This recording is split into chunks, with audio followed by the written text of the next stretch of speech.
इल्म का ही नहीं बल्कि रूहानियत का भी अगर फैज़ कहीं से बट रहा है तो वो भी बारगाह सरकार मौला अली की है। विलायत की जो सनदें तकसीम की जाती है तो वो आपके दरबार से।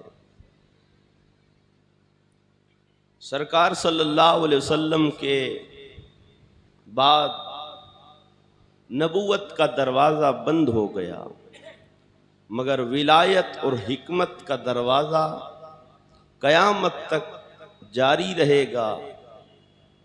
इल्म व इरफान के समंदर जारी रहेंगे।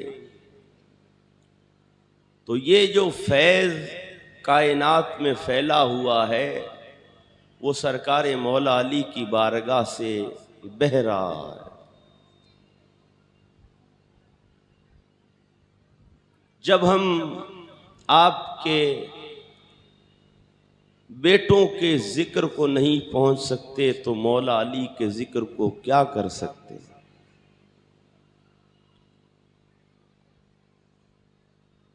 जिनके चेहरे के लिए यह है कि अली को देखना भी इबादत है, अली अली करना ये भी इबादत है, और आपका जिक्र करना, आपका तज़किरा करना ये भी इबादत है, ये भी जिक्र है। सरकार मौला अली की विलादत नहीं हुई थी, उससे पहले आपकी विलादत देखो तो किसी की भी ऐसी विलादत नहीं है। मशहूर है कि आपकी विलादत काबे के अंदर हुई, और जिस वक्त आप अपनी वालिदा के शिकम में थे तो आप लोगों ने सुना होगा 12वीं में 12वीं शरीफ के मौका पर कि सरकार सल्लल्लाहु अलैहि वसल्लम आपका बचपना हजरत सरकार अली के यहाँ पर गुजरा। जब आपके वालिद, आपकी वालिदा, आपके दादा जब विसाल कर गए तो हजरत सरकार मौला अली के वालिद उन्होंने सरकार सल्लल्लाहु अलैहि वसल्लम की खिदमत की। वो सरकार सल्लल्लाहु अलैहि वसल्लम पर इस कदर अपनी जान, अपना सब कुछ वो कुर्बान करने वाली ज़ात है। सरकार हजरत मौला अली के घर ही आप रहते थे, आपका वहाँ आना जाना रहता था। और जब हजरत अली अपनी माँ के शिकम में आए उस वक्त सरकार सल्लल्लाहु अलैहि वसल्लम आपका आना जाना था। तो जब हमारे सरकार हजरत मौला अली के घर तशरीफ ले जाते तो हजरत अली की वालिदा जिनका नाम फातिमा है, वो जब सरकार सल्लल्लाहु अलैहि वसल्लम को आप देखती थी तो वो अपनी जगह से खड़ी हो जाती। सरकार ने देखा, एक बार नहीं बल्कि कई बार आपने देखा कि जब मैं घर में जाता हूं तो मेरी चच्ची मुझे देखकर खड़ी हो जाती है। तो एक बार सरकार सल्लल्लाहु अलैहि वसल्लम ने फरमाया कि ओ मेरी चची, मेरी माँ के बाद आप मेरी माँ हो, और कोई माएँ ऐसी नहीं है और ना ऐसा कानून है कि वो अपने बच्चों को देखकर खड़े हो। अगर हुक्म है तो औलाद को है कि जब माँ बाप आए तो अदब के लिए खड़े हो जाया करो, मगर ओ माँ आप क्यों खड़ी हो जाती हो। तो हजरत सरकार मौला अली की वालिदा ने कहा कि ए मेरे बेटे मोहम्मद सल्लल्लाहु अलैहि वसल्लम, मैं खड़ी नहीं होती हूं, जब तुम आते हो तो ये जो मेरे शिकम में ये जो बच्चा है ये मेरे पेट में अकड़ जाता है और आवाज आती है, माँ देख इमामुल अंबिया आ रहे हैं, खड़ी हो जा। मेरे शिकम से आवाज आती है कि माँ इमामुल अंबिया तशरीफ ला रहे हैं, खड़ी हो जा। और बेटा बस बात इतनी सी नहीं है, जब तुम घर में आकर इधर उधर घूमते हो, इधर उधर आते जाते हो, तो ये मेरा बच्चा पेट के अंदर घूमता है। गोया सरकारे मौला अली अपनी माँ के शिकम में भी रहकर कभी मुस्तफा की तरफ पीठ नहीं की, चेहरा रखते थे। जिधर जिधर सरकार जाते आप अपनी वालिदा के शिकम में घूमते थे। जो अपनी माँ के शिकम में रहकर भी मुस्तफा की तरफ पीठ न करे, ऐसा अदब करके बताए, वो सरकारे मौला अली आप। तो ये, और जब आपकी विलादत का जब वक्त करीब आया ना, कि अब आपकी विलादत होने वाली है, उस वक्त आपकी वालिदा हरम काबा में थी। कुछ लोग इनकार करते हैं, मगर हम अहले सुन्नत इस चीज को और बातों से ज्यादा इसे समझते हैं। आपकी वालिदा हरम काबा में थी, सरकार सल्लल्लाहु अलैहि वसल्लम भी वहीं पर थे। जब आपकी वालिदा को महसूस हुआ कि अब बच्चे की विलादत होने वाली है, जब महसूस हुआ तो आपकी वालिदा के चेहरे से रंग उड़ गया, पसीना आने लगा। सरकार ने जब अपनी चची को देखा तो कहा, चची क्या बात है, आप घबरा क्यों रही हो? तो आपकी चची ने कहा कि लगता है कि बच्चे की विलादत होने वाली है, बच्चे की विलादत होने वाली है। आपने फरमाया, जाओ चची घर चली जाओ। आपकी चची ने कहा कि नहीं, लगता है कि मैं घर जा नहीं सकती हूं। इस कदर आपको दर्द महसूस हुआ, आप इरादा कर रही थी कि घर कैसे जाऊं। इतने में काबे की दीवारों से आवाज आई, फातिमा अगर तू तेरे घर नहीं जा सकती है तो आ मेरे घर के अंदर आ जा। काबे की दीवार खुली और आपकी वालिदा अंदर तशरीफ ले गई। काबे के अंदर सरकारे मौला अली की विलादत हुई और उसके 3 दिन बाद सरकार सल्लल्लाहु अलैहि वसल्लम अपनी चची के घर तशरीफ ले गए।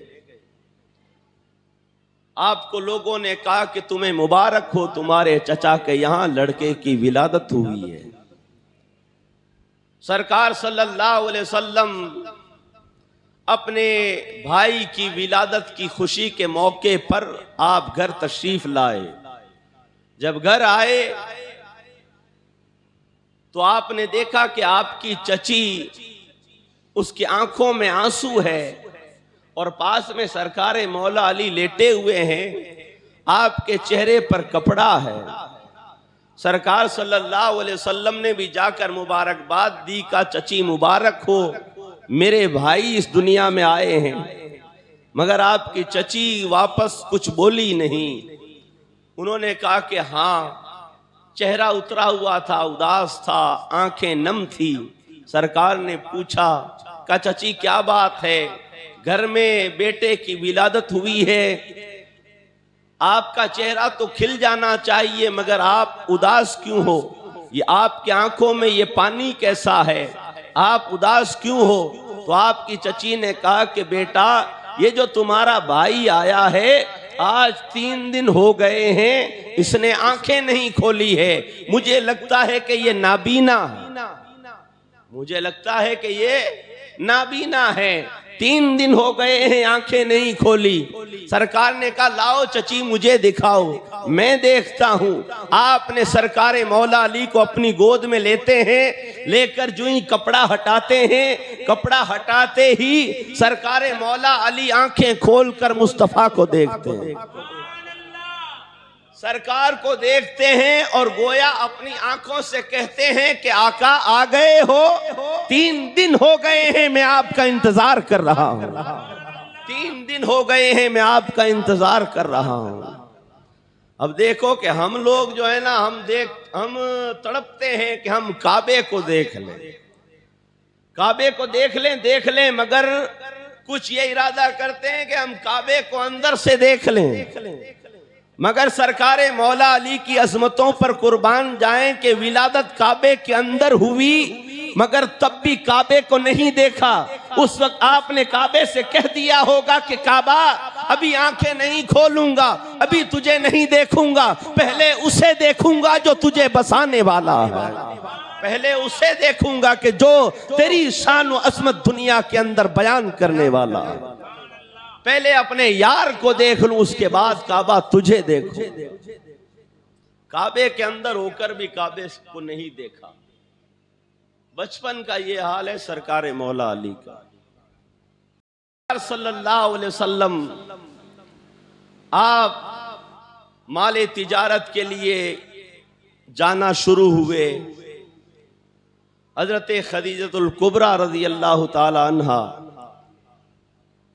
ये भी बड़ी लंबी बातें हैं। उसके बाद सरकार सल्लल्लाहु अलैहि वसल्लम के चचा हजरत मौला अली के वालिद, उनकी माली हालत उस वक्त सही नहीं थी, इसलिए कि बच्चे थे और उन्होंने खुद सरकार सल्लल्लाहु अलैहि वसल्लम की अपने बच्चों से ज्यादा बढ़कर सरकार की खिदमत। पहले अपने बच्चों को खाना नहीं खिलाते, पहले सरकार को खिलाते, उसके बाद अपने बच्चों को खिलाते। हजरत मौला अली को, हजरत अकील को, इन्हें बाद में खिलाते और सरकार सल्लल्लाहु अलैहि वसल्लम को अपने करीब सीने से सीना मिलाकर सुलाते थे। उसके बाद अपने बच्चों की तरफ देखते कि वो सोए कि नहीं सोए। हजरत अबू तालिब इस कदर सरकार से मोहब्बत करते, तो सरकार सल्लल्लाहु अलैहि वसल्लम को भी हजरत अबू तालिब की फिक्र थी। जब आपके ऐसे हालात देखे तो सरकार सल्लल्लाहु अलैहि वसल्लम ने अपने और जो चचा थे उनसे कहा कि हमारे चचा की ऐसी हालत है, तो क्यों नहीं हम एक एक बच्चे को ले लें, अकील को आप ले लें या अली को आप ले लें। ये मशवरा हुआ तो सरकार सल्लल्लाहु अलैहि वसल्लम, आपने हजरत मौला अली को मांगा, कहा कि मुझे अली दे दो। अब देखो कि सरकार का बचपन मौला अली के वालिद के यहाँ और हजरत मौला अली का बचपन मुस्तफ़ा के यहाँ। और सरकार सल्लल्लाहु अलैहि वसल्लम ने जब पहली बार हजरत मौला अली को गोद में लिया ना, तब आपने अपनी ज़बान यूहा हजरत मौला अली के मुंह में रखी और बच्चों में सबसे पहले ईमान लाने वाले सरकार मौला अली आप हैं। जिस वक्त कुफारे मक्का आपके जानी दुश्मन हो गए थे और आप उनको बुलाते थे, उनकी दावत करते, उन्हें खाना खिलाते और उसके बाद आप उनके सामने कहते कि देखो मैं अल्लाह का आखिरी रसूल बनकर आया हूं और तुम जिन्हें खुदा समझते हो वो खुदा नहीं है, ये तो वो है जिनको हमने अपने हाथों से बनाया है। उस रब को मानो जिसने इस सारी कायनात को बनाया है। जब आप अल्लाह तबारक व ताला की वहदानियत का बयान फरमाते और खुद का रसूल होना उन पर जाहिर करते थे, तो वो लोग आपको बुरा भला कहते, खाना खा लेते और मुस्कुरा कर बोल लेते। जब सरकार यूं कहते तो उनको चिढ़ हो जाती, वो सारे के सारे आपको बुरा भला कहते। मगर उस वक्त सबसे पहले अगर कोई तसल्ली देता था तो हजरत मौला अली बचपने के अंदर आका से कहते कि आप फिक्र न करो, अगर ये नहीं मानते तो क्या हुआ, मैं अली तो आपको मानता हूं। मैं तो आपको मानता हूं। तसल्लियां देते सरकार मौला अली हुजूर पाक को। और हजरत मौला अली के वालिद भी खुश थे इस बात से कि मेरा बेटा अली अपने भाई के साथ रहता है। उन्हें कभी भी कोई फिक्र नहीं होती थी। और अपने बेटे से कहते, मौला अली से कहते कि बेटा, जो तुम्हारे भाई तुम्हें हुक्म दे वही करना, और ये जिस रास्ते पर चल रहे हैं तुम्हें भी उसी रास्ते पर चलना। जब सरकार गारे सौर पर जाया करते थे ना, तो हजरत अली भी साथ साथ में वहां चले जाते। कुरान जब उतरने लग गया तो सरकार सल्लल्लाहु अलैहि वसल्लम वहां पर रब की इबादत करते थे। आप वहां नमाज पढ़ते तो हजरत मौला अली देखते कि सरकार नमाज पढ़ रहे हैं, ये क्या कर रहे हैं। आप पूछते कि भाई आका आप क्या कर रहे हैं। तो सरकार ने फरमाया मैं मेरे रब की इबादत कर रहा हूं। तब आपने कहा मैं भी ऐसा करूं। कहा कि हाँ तुम भी करो। हजरत मौला अली बचपने में जैसे सरकार नमाज पढ़ते वैसे आप भी पीछे पीछे पढ़ते। ये मामला चलता था। एक बार अबू तालिब हजरत अली के वालिद वहां उस पहाड़ी पर आपका गुजर हुआ और गार के अंदर देखा, गारे हिरा में, कि सरकार सल्लल्लाहु अलैहि वसल्लम अपनी इबादत कर रहे हैं और पीछे आपके बेटे मौला अली वो भी वैसा ही कर रहे हैं। तो आप अंदर आए और अंदर आकर यूं नहीं कहा कि तू ये क्यों कर रहा है, बल्कि आपने हजरत अली से मोहब्बत का इजहार किया। का बेटा मैं तुमसे खुश हूं कि तुम अपने भाई की अदाओं को अपना रहे हो। मैं तुम्हारी इस अदा से खुश हूं। सरकार को और हजरत मौला अली को तसल्लियां दी और उन्हें कहा कि तुम ये जो कर रहे हो ए अली, कभी भी इस चीज को छोड़ना नहीं। कैसा ही वक्त आ जाए तुम अपने भाई का साथ कभी भी नहीं छोड़ना। इस कदर मोहब्बत थी हजरत अबू तालिब को और सरकार मौला अली को सरकार सल्लल्लाहु अलैहि वसल्लम से। और हजरत मौला अली के लिए सरकार ने फरमाया कि मैं इल्म का शहर हूं और अली उसका दरवाजा। आज पूरी दुनिया में जो इल्म चल रहा है, बस ये नहीं कि हमारा दीन का इल्म, नहीं, दुनिया का भी इल्म, जितना भी इल्म है वो सब के सब सरकार मौला अली की बारगाह से मिल रहा है। जितना भी इल्म है।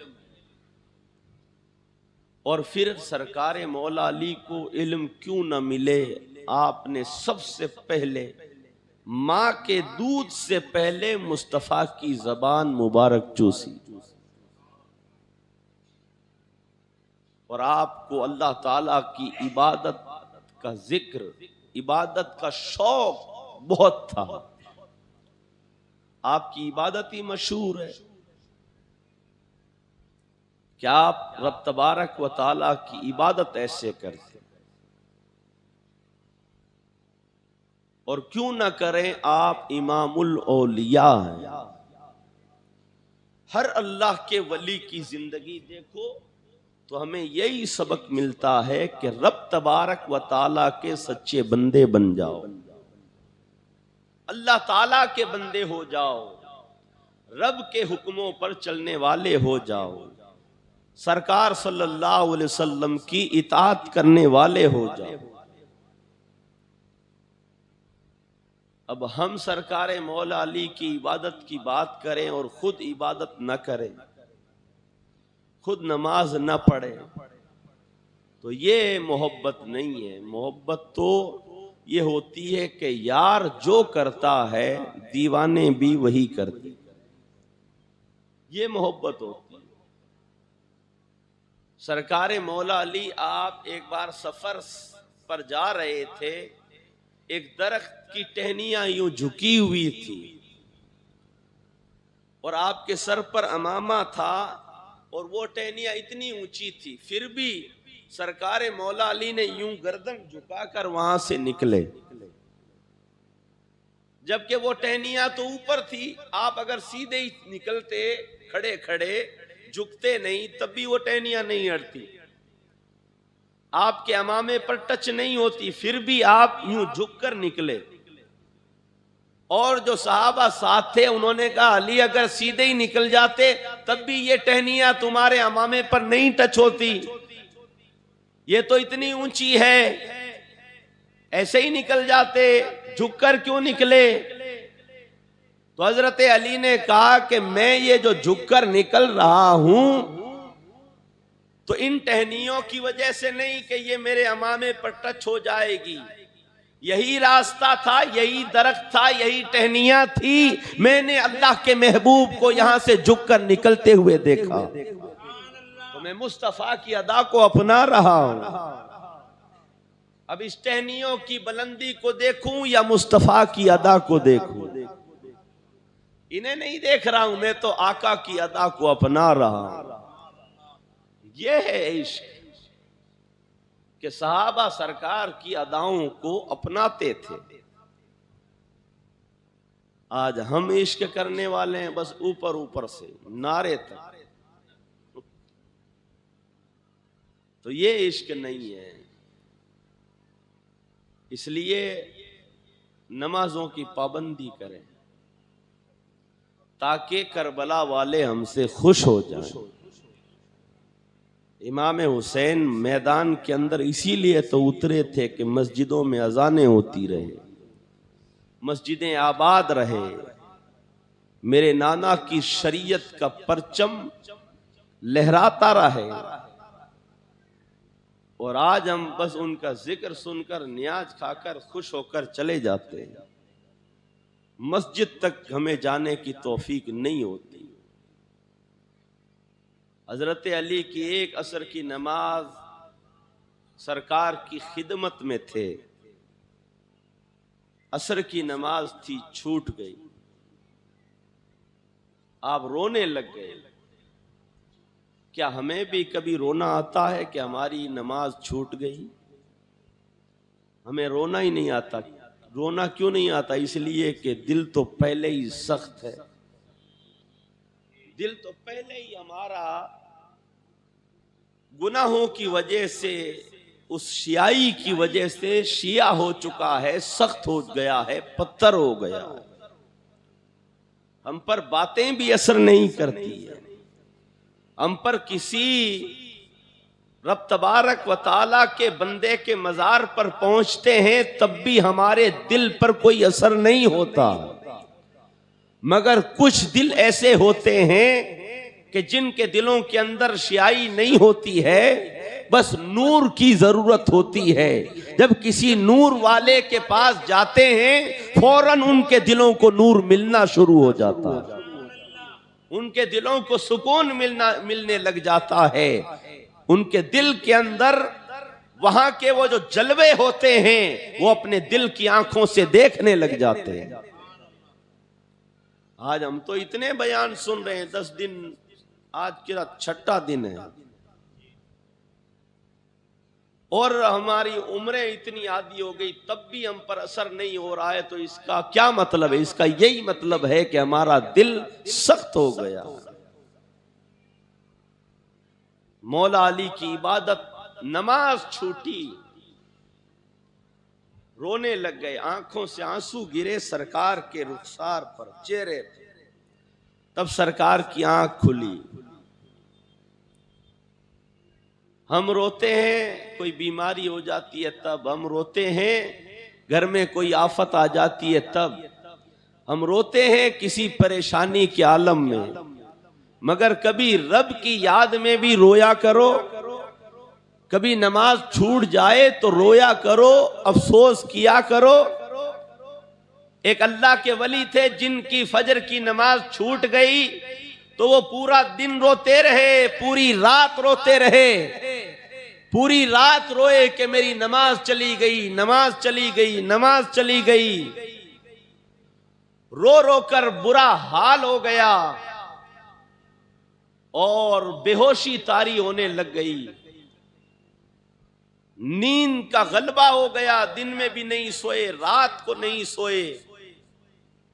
मगर अगले दिन थोड़ी सी नींद आई तो किसी ने आकर उठाया, कहा उठ जाओ, नमाजे फजर का वक्त हो गया है, नमाज पढ़ लो। तो उन बुजुर्ग ने उठकर कहा कि तुम कौन हो जो मुझे नमाज के लिए उठाने के लिए आए? तो उसने कहा कि मैं हूं शैतान, मैं इबलीस हूं, तुम्हें उठाने के लिए आया हूं। उसने कहा शैतान कब से नमाज के लिए उठाने लग गया? शैतान कब से नमाजी बनाने लग गया? तो शैतान ने कहा कि मैं कह रहा हूं नमाज पढ़ने के लिए चले जाओ, अगर छूट जाएगी तुम रोओगे, रब से माफिए मांगोगे, रोते रहोगे, अल्लाह ताला तुम्हारे हर आंसू के बदले में तुम्हारे दर्जे बढ़ाता रहेगा। इसलिए नहीं चाहता कि तुम्हारा दर्जा बढ़े, जाओ जाकर नमाज पढ़ो। ऐसा नहीं हो तुम्हारा दर्जा बढ़ा दे अल्लाह ताला। कभी रोया करो रब तबारक व ताला के याद में, सरकार की याद में रो। अरे जो रोता है रब तबारक व ताला को वो बंदे बड़े प्यारे लगते हैं। नमाजों से मोहब्बत करो। हजरत मौला अली से किसी ने कहा अली तुम्हारी नमाज मशहूर है, तुम्हारी इबादत बड़ी मशहूर है। आज हमारे यहाँ का माहौल मशहूर है। तो हजरत मौला अली को इस कदर नमाज से, अल्लाह की इबादत से मोहब्बत थी, जब अजान होती थी ना, अजान आपके चेहरे का रंग बदल जाता था कि मुझे रब की तरफ से बुलावा आ गया है। अब मैं जब रब की बारगाह में जाऊंगा तो कौन सी सूरत लेकर जाऊं कि मेरा रब मुझसे राजी हो जाए, और क्या पता मुझे मेरे रब की इबादत का हक मुझसे अदा हो ना हो। रोने लग जाते, आपका चेहरे का रंग बदल जाता, कपकपी तारी हो जाती थी। आज हम पर तो कोई असर नहीं होता, अजान होती रहती है, हम बोलते रहते हैं, अजान होती रहती है, हमारा काम चालू रहता, अजान होती रहती है, हमारे ग्राहक चालू रहते हैं। ये इश्क थोड़ी है, ये मोहब्बत नहीं है। और नमाज के लिए भी जाएंगे तो जल्दी जल्दी पढ़ के निकल जाएंगे। रमजानुल मुबारक में तरावियों में होता है कि जल्दी कहां पर होती है तरावी, वहां होती है 15 मिनट में, हमारे यहां होती है 20 मिनट में। तो 15 मिनट वाली मस्जिद में जाएंगे। तो नमाज के लिए इतनी जल्दी करें। मौला अली नमाज पढ़ते थे तसल्ली से, वुजू करते थे तसल्ली से, जल्दी जल्दी नहीं, यूं नहीं गए आधी एड़ी सूखी रह गई, आधी कोनी सूखी रह गई, पानी पहुंचा ही नहीं। सरकार मौला अली एक बार मस्जिद में बैठे हुए थे, एक नमाजी आया जवान, उसने जल्दी जल्दी वुजू किया, आप उसे देख रहे, वो जल्दी आया, उसने जल्दी जल्दी नमाज पढ़ी, उसने नमाज पूरी कर ली ना, जाने लगा, हजरत मौला अली का रुक, यहां आओ वापस।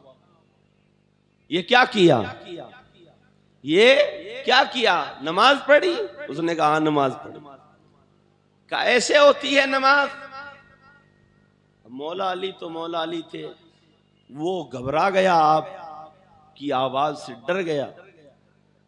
आपने कहा जा जाकर वापस वुजू कर, वुजू भी तूने सही नहीं किया, वुजू भी जल्दी जल्दी किया, नमाज भी जल्दी जल्दी पढ़ी, जा जाकर वापस वुजू करके आ। वुजू करके वापस आए, कहा अब पढ़ नमाज।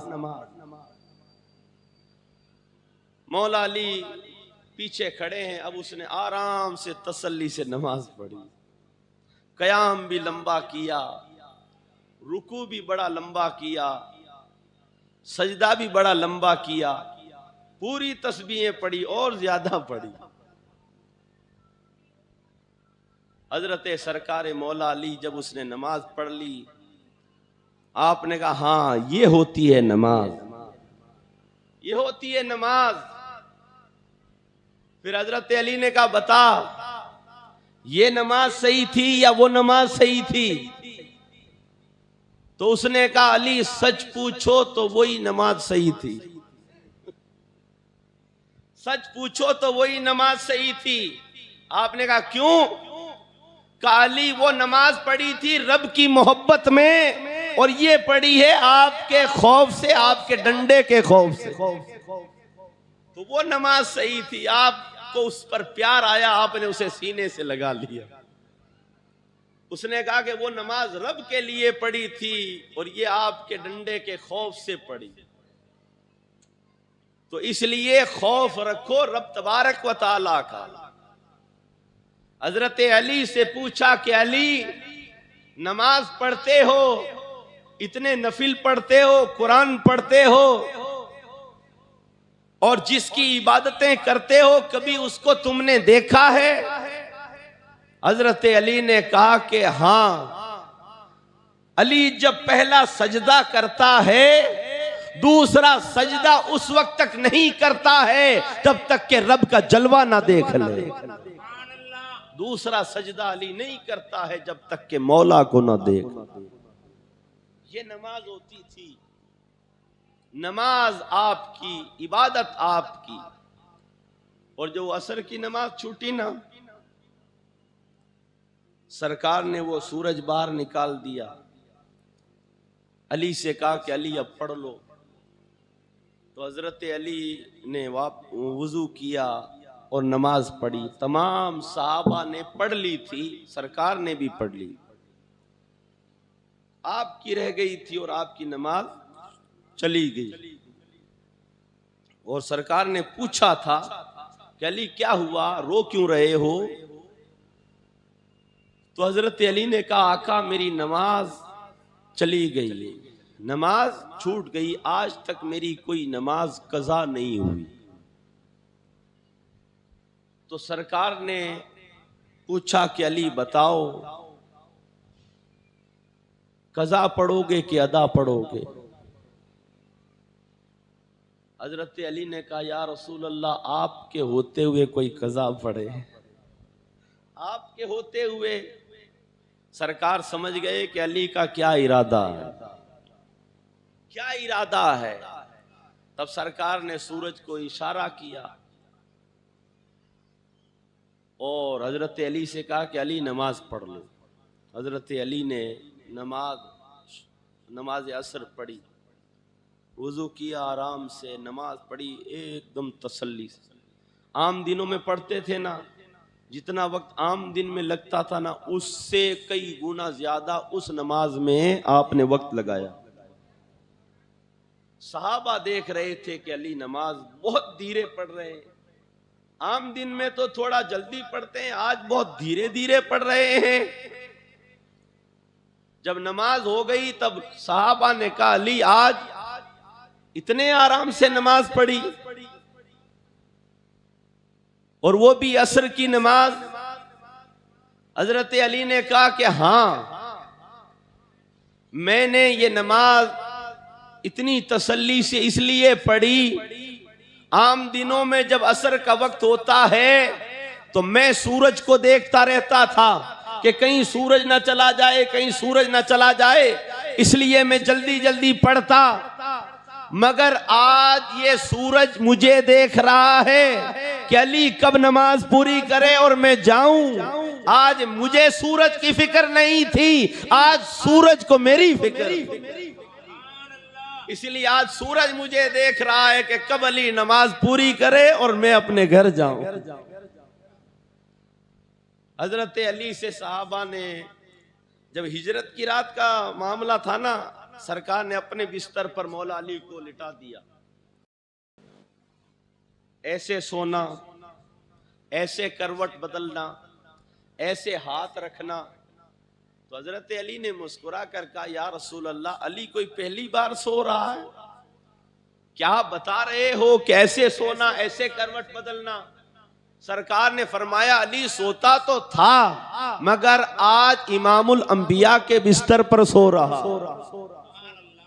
सोता तो था तू, मगर आज ये जो बिस्तर है इस पर सो रहा है, तो ख्याल करना। और ए अली, ये जो कोने में रखी हुई है ये कुफारे मक्का की, फलां की ये अमानत है, फलां की ये अमानत है, फलां की ये अमानत है। जब सुबह हो जाए तो ये सब उनको दे देना और तुम मदीने चले आना। हजरत अली ने कहा कि ठीक है, जो आपका हुक्म आका। सो जाऊं? कहा कि हाँ सो जाओ। आप सरकार की चादर ओढ़कर सो गए और पूरी रात सोए रहे। उधर बाहर वो कुफारे मक्का खड़े थे, सरकार तो चले गए। जब तहज्जुद के वक्त सरकार उठते थे ना, उन काफिरों को पता था कि अब उठेंगे, 4 बजे उठेंगे, इंतजार कर रहे थे। मगर हजरत मौला अली थे, सरकार तो थे नहीं। अब वो देख रहे हैं खिड़की से कि अभी सोए हुए हैं, अब उठेंगे, अब उठेंगे। मगर सरकार तो थे नहीं जो उठे, हजरत मौला अली सो रहे थे। अबू जहल ने कहा कुछ तो गड़बड़ है, अगर वो होते तो उठ जाते, ये उनके उठने का वक्त है। वो दरवाजा खोला, उन्होंने अंदर गए, चादर हटाई तो देखा मौला अली आप सोए। हजरत अली को उठाया, कहा उठो, कहां है मोहम्मद सल्लल्लाहु अलैहि वसल्लम?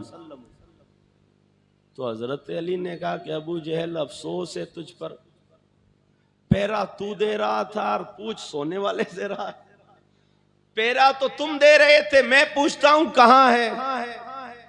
बाहर तो तुम खड़े थे, अंदर मैं सो रहा हूं और मुझे आकर पूछते हो कहां है। वो तो पता तुम्हें होना चाहिए। उन्होंने कहा कि ये क्या हो गया? बताना मैं ये चाहता हूं कि सहाबा ने पूछा कि अली, जब सरकार के बिस्तर पर जब सोए थे तो कैसा लगा था? सरकारे मौला अली ने कहा कि जिंदगी में अगर अली सोया है तो वो मुस्तफा के बिस्तर पर सोया। अगर नींद ली है अली ने तो मुस्तफा के बिस्तर पर ली है। तो कहा अली और दिन नहीं सोते? कहां सोते तो थे, मगर डर रहता था कि क्या पता मौत का फरिश्ता आ जाएगा, रूह निकाल दी जाएगी, मौत आ जाएगी, सुबह का सूरज देख नहीं पाएंगे, क्या पता ये रात आखिरी रात हो। इस खौफ में नींद नहीं आती थी। तो काली मुस्तफा के बिस्तर में, कहा कि हाँ उस दिन सोया आराम से। कहा कि आज अगर मौत का फरिश्ता भी आएगा तो दरवाजे पर खड़ा रहेगा, इसलिए कि मुस्तफा ने कह दिया था अली सुबह उठना, अमानतें देना और मदीने आ जाना। जब तक मदीना नहीं पहुंचूंगा उस वक्त तक मौत नहीं आएगी, उस वक्त तक मर भी नहीं सकता। उसी दिन सोया था कि आज चैन की नींद सोया हूं, कि आज अगर मौत का फरिश्ता भी आएगा ना, इंतजार करेगा कि अली कब मदीने जाए, क्योंकि आका ने कह दिया था कि अली मदीने आ जाना। तो मैं मदीना नहीं जाऊंगा तब तक मुझे मौत नहीं आए। का सोया ही उसी दिन। और नमाज भी वो थी जो इस कदर आपने पढ़ी कि सहाबा देखकर हैरान रह गए। सरकार से इश्क ऐसा था, मोहब्बत ऐसी थी, जिनके चेहरे को सहाबा इकराम तकते रहते थे, वो सरकारे मौला अली का चेहरा है। दुआ करें कि सरकारे मौला अली हमें भी अपना दीदार करा दे, वो चेहरा हम भी देख लें जिस चेहरे के लिए मुस्तफा ने फरमाया अली को देखना भी इबादत है। आपके नाम के अंदर इस कदर बरकत और ताकत है कि आपके नाम का नारा लगाया जाए तो दिल के अगर कमजोर बंदा हो ना, उसके अंदर भी जोश आ जाता है। आपके नाम के अंदर इतनी ताकत है तो आप में कितनी ताकत होगी। आपकी ताकत और आपकी बहादुरी मशहूर है, शुजाअत मशहूर है कि ऐसे आप जंगजू थे, ऐसे जवान थे। हजरत मौला अली के पास बाहर के गांव का एक पहलवान आ गया। उसने आकर सरकार मौला अली का पता पूछा। आया क्यों था? आया इसलिए बाहर गांव के अंदर उसकी कुश्ती मशहूर थी, पहलवान था वो। उसके सामने कोई भी बड़े से बड़ा पहलवान नहीं टिक सकता था। तो वो लोगों को चैलेंज देता था कि आओ मुझसे आकर भिड़ो। है कोई मुझे हराने वाला? है कोई मेरी पीठ जमीन पर डालने वाला? कोई भी उससे मुकाबला नहीं करता। मगर किसी ने उसे ताना दे दिया जंगे खैबर के बाद। जंगे खैबर के बाद किसी ने ताना दे दिया कि अरे हमें तू चैलेंज देता है, अगर तेरे अंदर इतनी ताकत है तो जा मदीने चला जा और वहां जाकर अली को तलाश कर। अली से अगर तू जीत गया तब तुझे हम रुस्तमे अरब मानेंगे, वरना नहीं मानेंगे। अली वो है जो बड़े बड़े पहलवानों को पछाड़ देता है। उसने कहा इतना बड़ा ताकतवर है तो जरूर मैं उसके पास जाऊंगा और लड़ूंगा। मदीने में आ गया, तलाश करने लगा, कहा अली कौन है, अली कौन है। आवाज हजरत कम है, थोड़ा सही करो, जोर ज्यादा लगाना पड़ रहा है। दुरूद पाक पढ़ लीजिए, अल्लाहुम्मा सल्ली अला सय्यिदिना मौलाना मुहम्मदिन अदद मा फी मिल्लाह। जब मदीने आया ना, उसने एक दो लोगों से पूछा, उन्होंने कहा कि आगे जाओ तुम्हें मिल जाएंगे। और आगे आया, उसने देखा कि कोई जवान है, उससे जाकर पूछा कि अरे बताओ अली कहाँ मिलेंगे इस वक्त। तो उस जवान ने कहा कि तुम्हारा क्या काम है अली से। उसने कहा कि मैं फलां गांव का पहलवान हूं और लोग मुझे रुस्तमे अरब कहते हैं, मेरी कुश्ती बड़ी मशहूर है और मैं यहां अली से कुश्ती लड़ने के लिए आया हूं। अली का पता बताओ ताकि मैं उससे लड़ूं और उसे पछाड़ी दूं और मैं उससे जीत जाऊं। उसे पता नहीं था, जिससे पता पूछा वही मौला अली थे। उसने पहचाना नहीं कि यही अली है। हजरत अली ने कहा क्यों मिलना है? कहा कि अली से मुझे कुश्ती लड़नी है। वो घोड़े पर बैठा हुआ था, बड़ा उसका ऊंचा लंबा कद था। हजरत अली जमीन पर खड़े हैं और हजरत अली ने कहा कि कुश्ती लड़ेगा अली से? कहा कि हाँ। आपने कहा अच्छा। इस बात को किसी शायर ने अपने अशार में बयान किया। आपने उसे देखकर कहा कि तू अली से लड़ सके ये तेरी अकल का फेर है।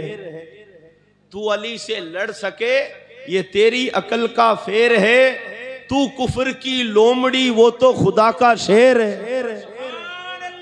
तू कुफर की लोमड़ी वो तो खुदा का शेर है। जब आपने यूं कहा ना उसे, तो उसको गुस्सा आ गया, कहा मुझे लोमड़ी कहता है। उसने हजरत अली के यहां से पकड़ने की कोशिश की। हजरत अली ने नीचे से ही उसे पकड़ा और पकड़कर जमीन पर गिराया, सीने पर बैठ गए। सीने पर जब बैठे ना, तो उसने हजरत अली को पड़े पड़े देखा और देखकर कहने लगा ये शिकस्ते वार मुझको आज पहली बार है। ये शिकस्ते वार मुझको आज पहली बार है। दिल ये कहता है कि तू ही हैदरे कर्रार है। दिल ये कहता है कि तू ही हैदरे कर्रार है। आपने कहा कि हाँ मुझे ही हैदरे कर्रार कहते हैं, मुझे ही अली शेरे खुदा कहते हैं। मैं ही वो हूं जिसने खैबर के दरवाजे को एक हाथ से उठाकर फेंक दिया था। तू किस गुमान में यहां पर आ गया? उसने हाथ जोड़े, का हजरत माफ कर दो, माफ कर दो। तो यह सरकार मौला अली का जलाल था। और भी आपकी बहादुरी की कई बातें हैं।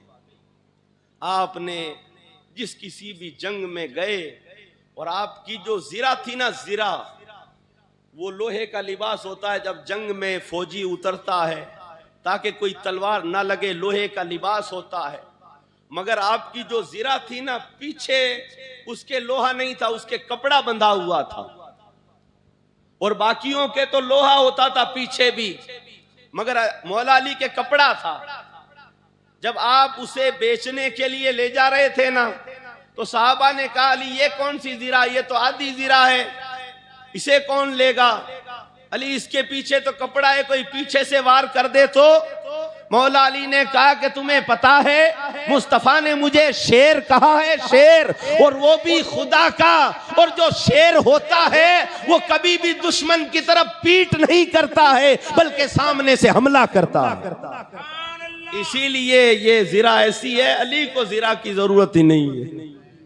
अली को जिरा की क्या जरूरत, इसलिए बेचने जा रहा हूं। और ये बात सरकार ने हजरत अली से कही। जब मौला अली ने हजरत सैयदा माँ फातिमा ज़हरा का निकाह के लिए आप सरकार के पास गए ना, तो सरकार सल्लल्लाहु अलैहि वसल्लम ने रिश्ते को कबूल किया और आपने हाँ नहीं कही मौला अली को। ये शादी की बात है, ये भी लंबी हो जाएगी। एक बार आपके इल्म की बात करें। आप बाबुल इल्म है ना, इल्म का दरवाजा, ऐसे आप इल्म के दरवाजे। आज पूरी दुनिया में जो इल्म बटा हुआ है, फैल रहा है, गौसे पाक को भी सरकार मौला अली की बारगाह से फैज मिला। गौसे पाक बयान नहीं करते, पहले बयान नहीं करते थे, तो सरकार सल्लल्लाहु अलैहि वसल्लम ख्वाब में तशरीफ लाए और सरकार ने कहा अब्दुल कादिर बयान किया करो, बयान करोगे लोगों की इस्लाह होगी, लोगों के दिलों के अंदर तुम्हारी बात उतरेगी, बयान किया करो। तो सरकार गौसे पाक ने कहा कि जी आका करूंगा, मगर मुझे खौफ लगता है, बोलने में मुझे खौफ आता है। तो सरकार ने हजरत गौसे पाक के मुंह में अपना लुआब डाला 7 मरतबा या 8 बार। फिर अगले दिन सरकार मौला अली ख्वाब में तशरीफ लाए। आपने भी कहा कि अब्दुल कादिर बयान किया करो। मौला अली ने भी अपना लुआब सरकार गौसे पाक के मुंह में रखा। सरकार के अदब के लिए एक कम रखा, 6 बार आपने रखा।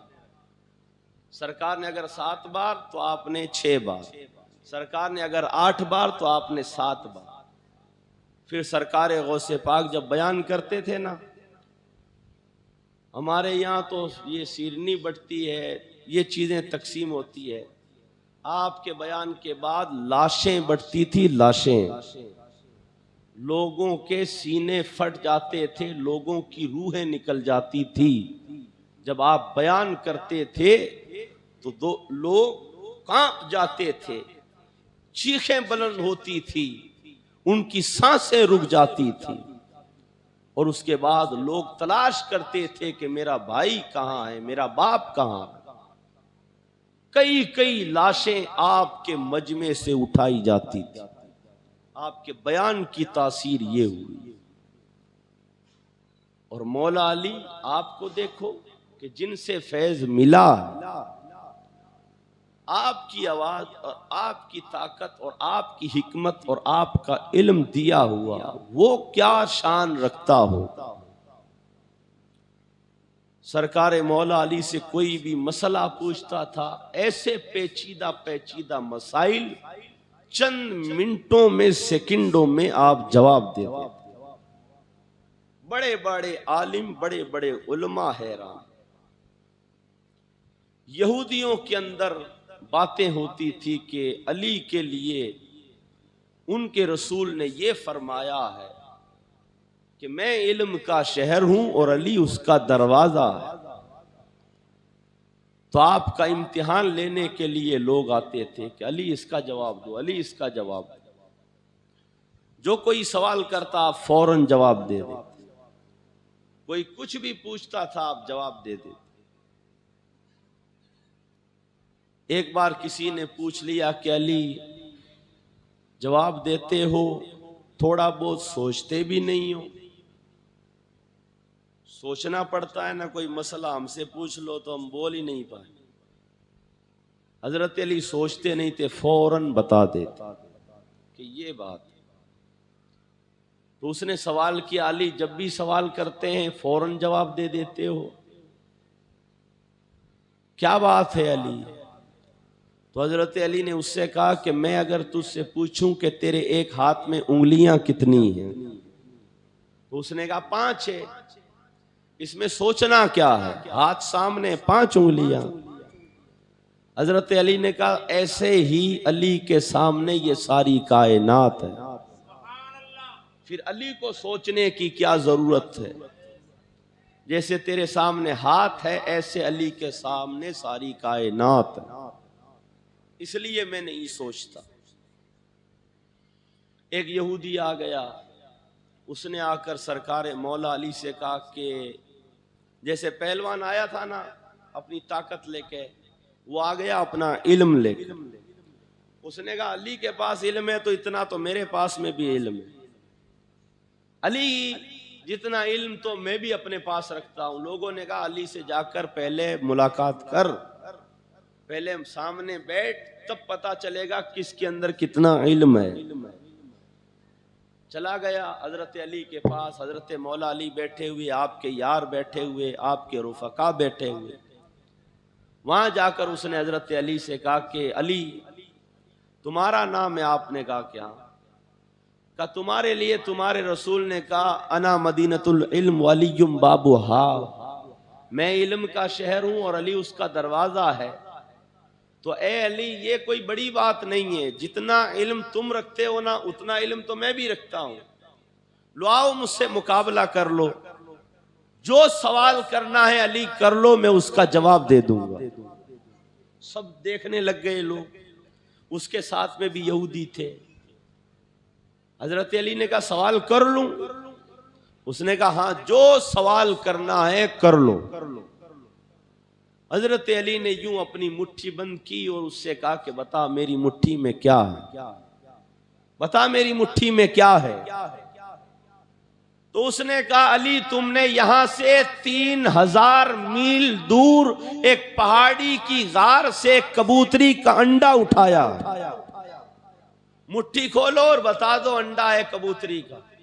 हजरत अली ने मुट्ठी खोली, कबूतरी का अंडा था। काली बता दो 3000 मील की दूरी से तुमने उठाया है? आपने कहा कि हाँ सही। काली ऐलान कर दो, देख लो मैंने तुम्हारे सवाल का जवाब दे दिया। अली ऐलान करो कि जितना इल्म मैं रखता हूं उतना इल्म ये रखता है। मौला अली ने कहा कि नहीं, ये अंडा पकड़, जहां से मैंने उठाया है वहां रख दे, उसके बाद ऐलान कर दूंगा कि इसके पास में इतना इल्म है। आपने कहा ये अंडा जहां से मैंने उठाया है तू रख दे, ऐलान मैं कर दूंगा। उसने कहा अली ये तो मैं नहीं कर सकता। तब आपने कहा कि कोई फिर अली के बराबर हो नहीं सकता। आपने कहा कि ये ले और रख दे, बात हो जाएगी बराबरी की। मगर रखे कौन? ये इल्म की बात नहीं है, ये हिकमत की बात है। ये हर किसी को नहीं मिलता है। जहां पर इल्म रुक जाता है वहां रब तबारक व ताला के यार मैदान में उतरते हैं। जहां किताबें रुक जाती है वहां किसी आशिक का इश्क काम आता है। वहां फिर रब तबारक व ताला के यार उतरते हैं। एक बादशाह के पास एक ईसाई आ गया था कुरान लेकर। उसने कहा कि ये जो कुरान है ये सच्चा नहीं है, हमारी इंजील सच्ची है। बादशाह मुसलमान था। अब उसने कहा क्या करें, कैसे पता चले कि कुरान सच्ची है या इंजील सच्ची है? वो तो मानता था, मगर लोगों के बीच में कैसे पता चलेगा? लोग तो होते ही ऐसे ना जाहिल, एक तरफ की बात सुनते हैं मान लेते हैं। तो उसने कहा लोगों को तो इसको जवाब देना पड़ेगा, लोगों को तो पता चलना चाहिए, क्या करें? उसने कहा यूं करो, कुरान और इंजील को दोनों को आग में रखो, जो जल जाएगी वो झूठी है, जो नहीं जलेगी वो सच्ची है। बादशाह था, वो मुसलमान था, उसने कहा कि हम कुरान को आग में रख दें, ये बेअदबी है, डायरेक्ट हम कुरान को आग में नहीं रखेंगे, पहले हमारे यहाँ के जो बुजुर्ग हैं उनसे पूछेंगे। गए एक अल्लाह के वली के पास, बादशाह ने अपने सिपाही भेजे, का जाओ पूछ कर आओ क्या करें। गए, पूछा, उन बुजुर्ग ने कहा कि मुझे अपने साथ ले चलो, मैं जवाब दूंगा। आ गए वो। अल्लाह वाले जो होते हैं वो रब के महबूब होते हैं। आ गए, उन्होंने कहा क्या बात है? उसने कहा कि तुम्हारा कुरान सच्चा नहीं है, मेरी इंजील सच्ची है।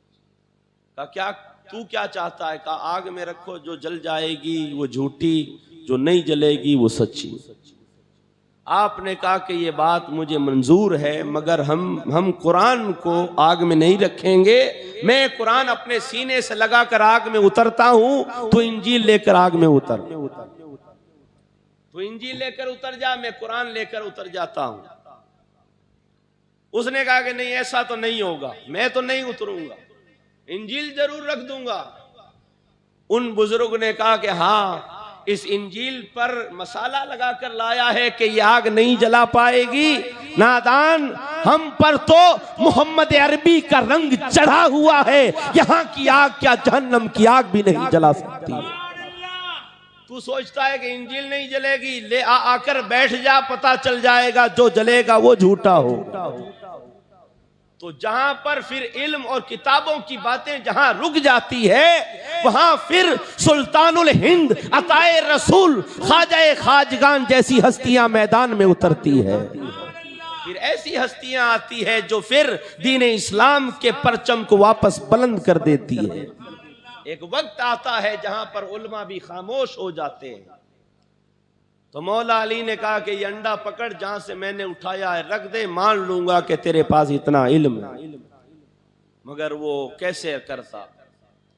हजरत अली के इल्म की बहुत सी बातें हैं। आपने कूफा की जामा मस्जिद के मिंबर पर खड़े होकर कहा, जिसको जो सवाल करना है अली से कर ले।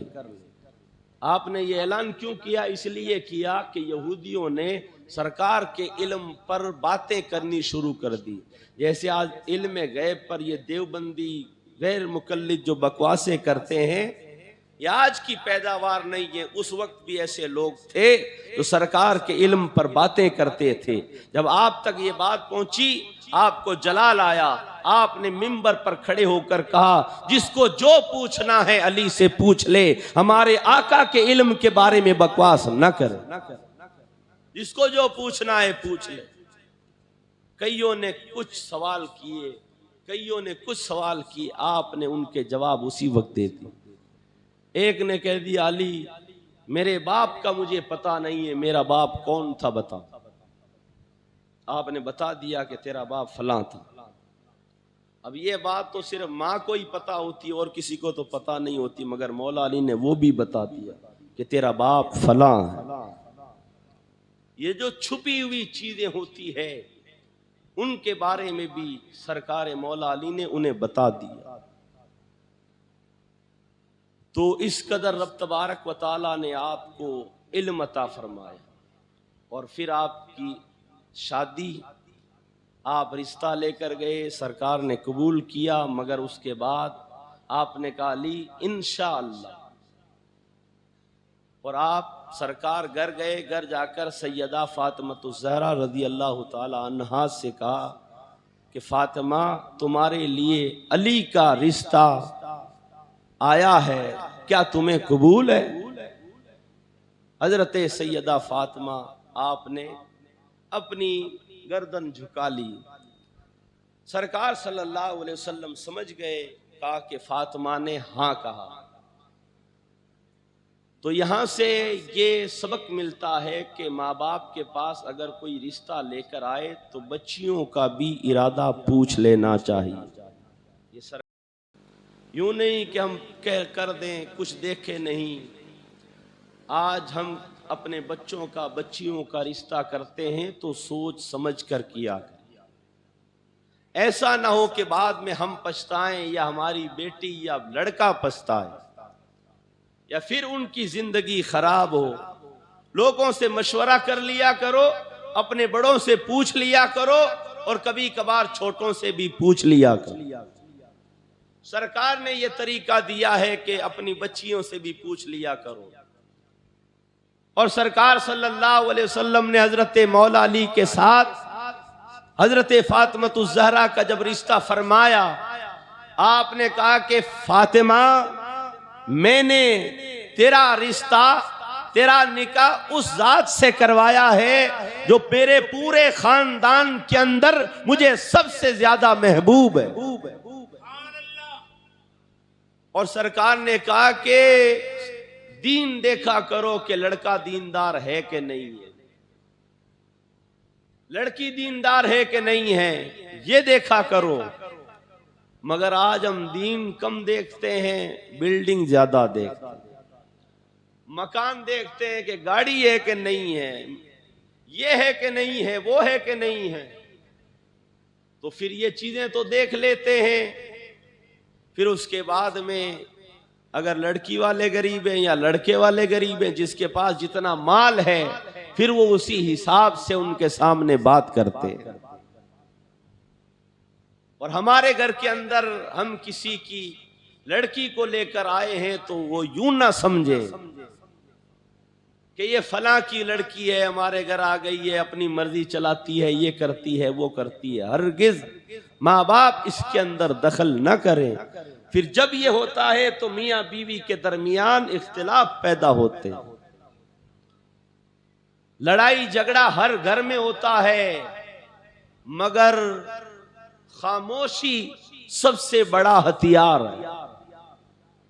आज अगर सास कुछ कह दे तो लड़की अपने माँ को कहेगी, फोन करके कहेगी, अपने उसको कहेगी, उसे कहे। बुजुर्गों ने फरमाया कि अगर तुम्हें कोई कुछ कह दे तो तुम खामोश हो जाया करो, बर्दाश्त अपने अंदर पैदा कर लो। जब तुम्हारे अंदर बर्दाश्त करने की ताकत पैदा हो जाएगी, एक वक्त आएगा कि तुम्हारे सामने पहाड़ भी नहीं टिक पाएगा। मगर हमारे अंदर बर्दाश्त नहीं है। मुझे तो यूं कह दिया, मुझे ऐसा कह दिया, तो इस कदर हालात और घर बिगड़ जाते हैं। और जो बच्चियां अपने माँ बाप को छोड़कर वहां जाती है तो उनका तो हकीकत में घर वही है, उन्हें तो उनका तो फिर जनाजा भी वहीं से उठना है। तो उस लड़के के माँ बाप को अपने माँ बाप से ज्यादा उनकी खिदमत करनी चाहिए। हजरत फातिमतुज़ ज़हरा जब अपने ससुराल गई, आपका निकाह हुआ ना, निकाह हो गया, वलीमा हो गया, मगर 6 महीने बाद फिर वलीमा हुआ। और आपको 6 महीने बाद हजरत अली के घर ले जाया गया। हजरत अकील आए, सलमान फारसी से कहा कि अब हम चाहते हैं कि फातिमा हमारे घर आ जाए। हजरत अली आप तशरीफ नहीं लाए। फिर जब लेने के लिए आए तो एक ऊंटनी लेकर आए, हजरत अकील आए साथ में, और एक और सहाबी थे। सरकार सल्लल्लाहु अलैहि वसल्लम ने हजरत आयशा सिद्दीका से, उम्मे सलमा से कहा कि जाओ मेरी बेटी फातिमा को दुल्हन बनाओ, उसे तैयार करो।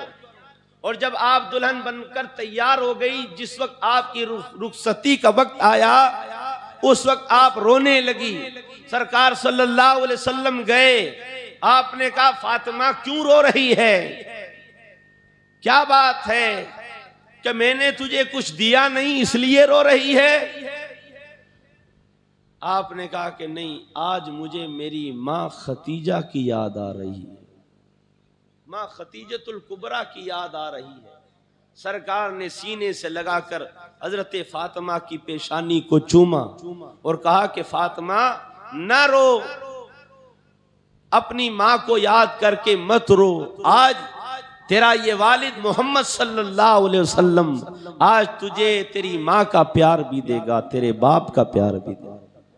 और खुद सरकार सल्लल्लाहु अलैहि वसल्लम हजरत मौला अली के घर हजरत फातिमा को छोड़ने के लिए गए।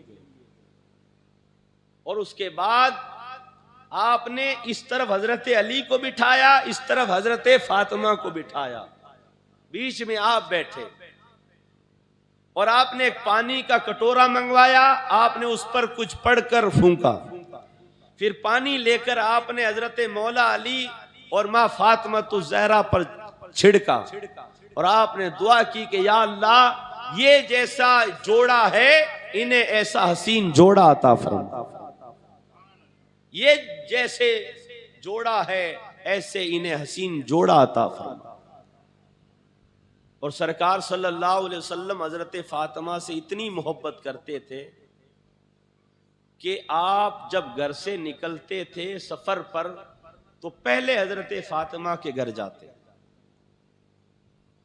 वापस जब सफर से आते अपने घर नहीं जाते, पहले हजरत फातिमा के घर जाते। इतनी मोहब्बत थी। घर के अंदर एक खिड़की बनवा रखी थी, देखते रहते थे हजरत फातिमा ज़हरा को। और हजरत फातिमा ज़हरा रज़ी अल्लाह ताला अन्हा के लिए हजरत आयशा सिद्दीका फरमाती है, अल्लाह ताला ने मुस्तफ़ा का तो साया नहीं बनाया, मुस्तफ़ा जैसा किसी और को नहीं बनाया, मगर हम हजरत फातिमा को देखते थे, जब फातिमा बोलती थी तो लगता था कि मोहम्मद बोल रहे। ऐसी आपकी आवाज थी। जब अंधेरे में आप चलती थी तो पीछे से लगता था कि सरकार जा रहे हैं। आप जब सोती थी तो लगता था कि मुस्तफ़ा लेटे हुए। ऐसे हजरत सैयदा हजरत फातिमा ज़हरा थी। और सरकार सल्लल्लाहु अलैहि वसल्लम आपने फरमाया कि आयशा फातिमा मुझ जैसी क्यों न लगे, इसलिए कि रब तबारक व तआला ने फातिमा को मेरा टुकड़ा बनाया, फातिमा मेरा टुकड़ा है। और सरकार सल्लल्लाहु अलैहि वसल्लम हजरत फातिमा जब घर तशरीफ लाती तो आप अपनी जगह से खड़े हो जाते थे, खड़े हो जाते थे। सहाबा कहते कि हमारे अगर कोई दोस्तों में कोई सरकार की खिदमत में जाता था ना तो हाथ बांध कर कहता था, आका मेरे माँ बाप आप पर कुर्बान हो या रसूल अल्लाह। उसके बाद वो कुछ कहते, मगर हमने देखा कि सरकार जब हजरत फातिमा आती थी तो सरकार हजरत फातिमा से कहते, फातिमा तुझ पर मेरे माँ बाप कुर्बान। एक ही हस्ती ऐसी है कि जिनको सरकार ने कहा, फातिमा पूरी दुनिया के माँ बाप तो मुझ पर कुर्बान, मगर मुझ मोहम्मद के माँ बाप फातिमा तुझ पर कुर्बान। बेटी से आपने ऐसी मोहब्बत की। और आप देखते रहते थे कि अभी फातिमा क्या कर रही है, अभी कौन सा काम कर रही है, अभी कौन सा काम कर रही है। एक बार देखा आप रोटियां बना रही है, तंदूर में डाल रही है।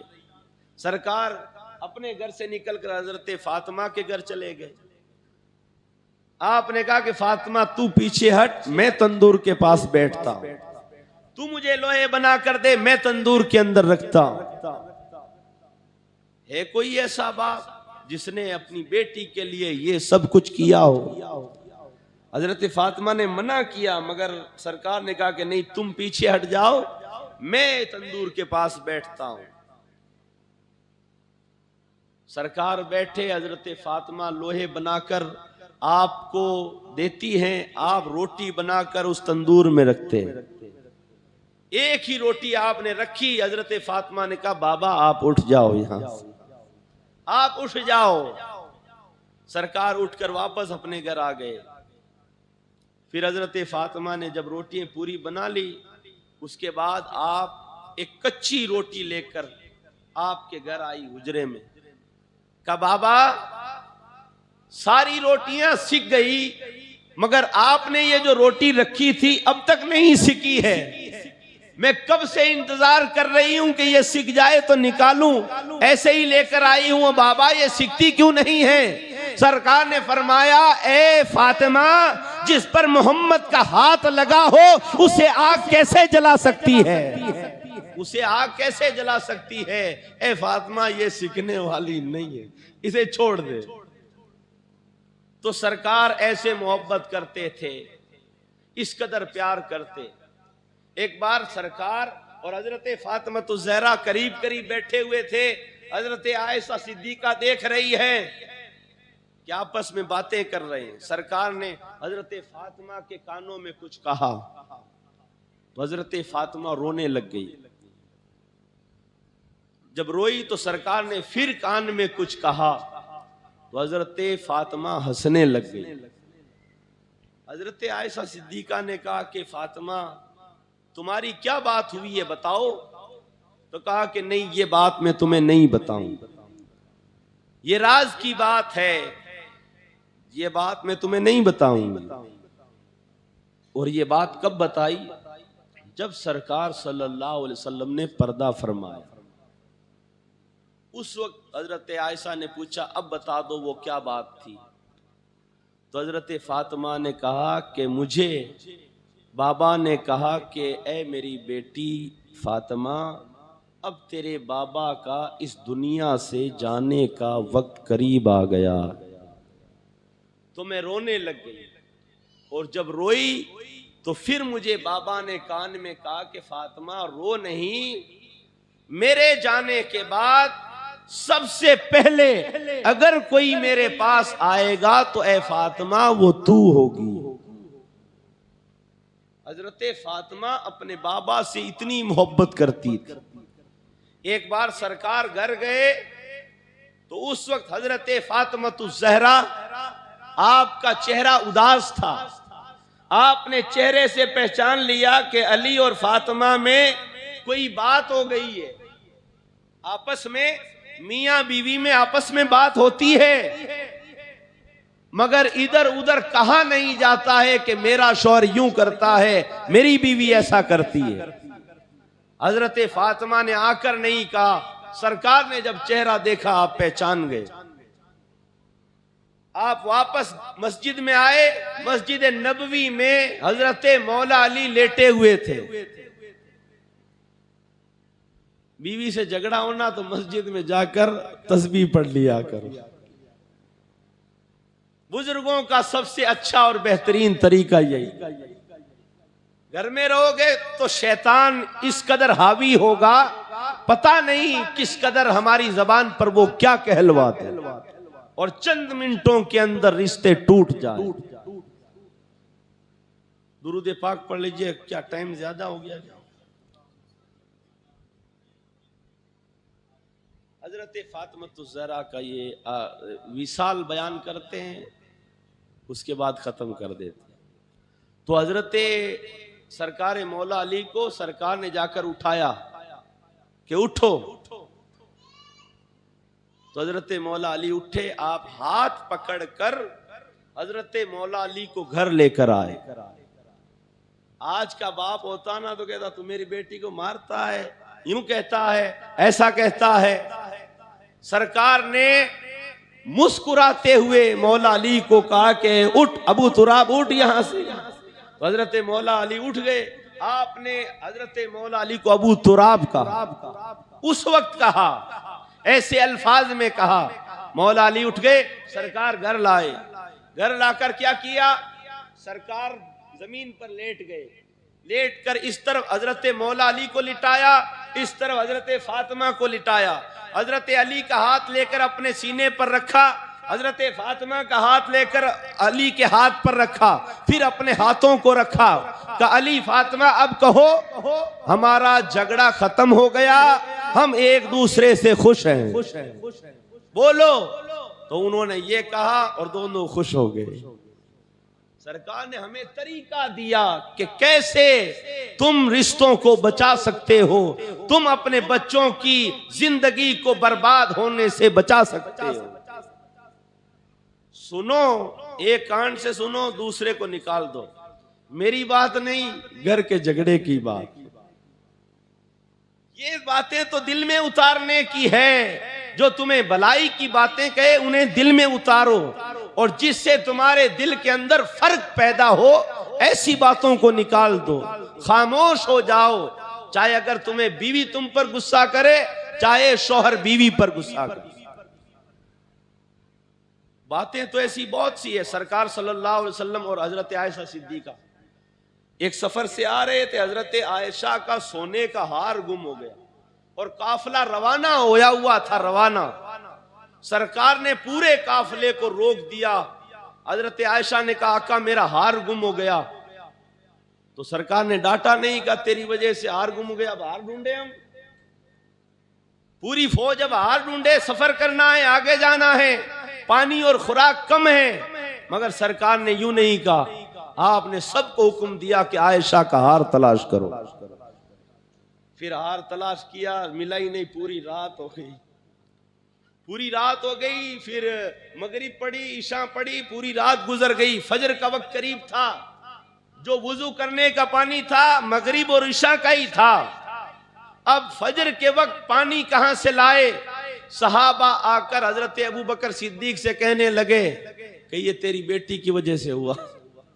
तेरी बेटी ने हार की वजह से रुकवा दिया पूरा काफिला। अब हम वजू कहां से करेंगे, नमाज कहां से पढ़ेंगे?